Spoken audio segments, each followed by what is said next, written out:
হযরত মূসা আলাইহিস সালামের লজ্জাশীলতা। হযরত মূসা আলাইহিস সালাম একজন প্রিয় নবী ও রাসূল ছিলেন। তিনি বনি ইসরাইলের একজন নবী ছিলেন। তিনি অত্যন্ত লজ্জাশীল একজন নবী ছিলেন। আল্লাহর নবী হযরত মূসা আলাইহিস সালাম আল্লাহর সঙ্গে তুর পাহাড়ে কথা বলেছিলেন। হযরত মূসা আলাইহিস সালামের কওম ছিল বনি ইসরাইল। আল্লাহর নবী হযরত মূসা আলাইহিস সালামকে তার কওমের কিছু লোকের অত্যন্ত কষ্ট দিয়েছিল। বনি ইসরাইলের সকল মানুষ তারা তাদের ভেতর লজ্জাশীলতা ছিল না। এটি না থাকার কারণে তারা যেখানে সেখানে উলঙ্গ হয়ে গোসল করত। কিন্তু আল্লাহর নবী হযরত মূসা আলাইহিস সালাম অত্যন্ত লজ্জাশীল নবী ছিলেন। তিনি সব সময় তার শরীর ঢেকে রাখতেন।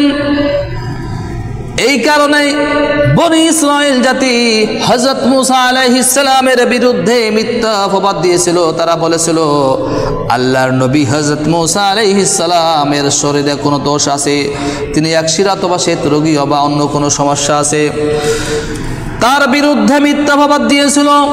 আল্লাহ রাব্বুল আলামিন তার নবীকে এই মিথ্যা অপবাদ থেকে রক্ষা করার জন্য তিনি একটি কৌশল করলেন।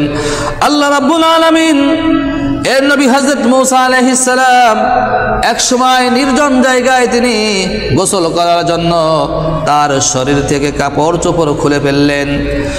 গোসল শেষ হলে হযরত মূসা আলাইহিস সালাম যখন কাপড় আনার জন্য সেই পাথরের নিকট যাচ্ছিলেন যেখানে কাপড় রেখেছিল, হযরত মূসা আলাইহিস সালাম যখন রওনা দিলেন তখন পাথরটি তার কাপড় নিয়ে দৌড়াতে শুরু করলো। হযরত মূসা আলাইহিস সালাম তার লাঠি নিয়ে দৌড়াতে শুরু করলেন আর বলতে লাগলেন, আমার কাপড়, হে পাথর, হে পাথর। হযরত মূসা আলাইহিস সালাম কাপড়ের সঙ্গে পাথরের সঙ্গে দৌড়াতে শুরু করলেন।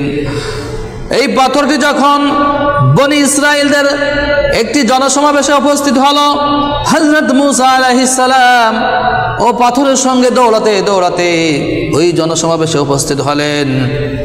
তখন ওই জনসমাবেশের সকল মানুষ আল্লাহর নবী হযরত মূসা আলাইহিস সালাম এর শরীর দেখে তারা অবাক হয়ে গেল।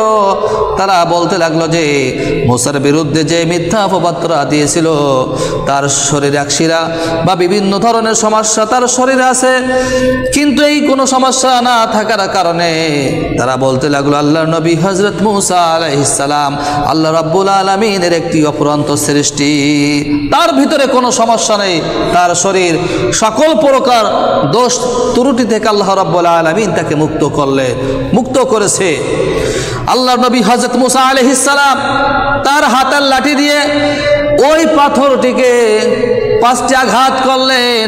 যেই আঘাতের চিহ্ন সেই পাথরের উপর পড়ে গিয়েছিল সেই কথা আল্লাহ রাব্বুল আলামিন সূরা ভিতরে তুলে ধরেছেন। আল্লাহ তাআলা বলেন, ইয়া আইয়ুহাল্লাযীনা আমানু লা তাকুনু কাল্লাযীনা আযাউ মূসা ফাবাররাআহুল্লাহু মিম্মা ক্বালু ওয়া কানা ইনদাল্লাহি ওয়াজিহা। আল্লাহ তাআলা ডেকে বললেন, হে মুমিনগণ, তোমরা তাদের ন্যায় হয়ো না যারা হযরত মূসা আলাইহিস সালামকে কষ্ট দিয়েছিল, তার বিরুদ্ধে মিথ্যা অপবাদ দিয়েছিল।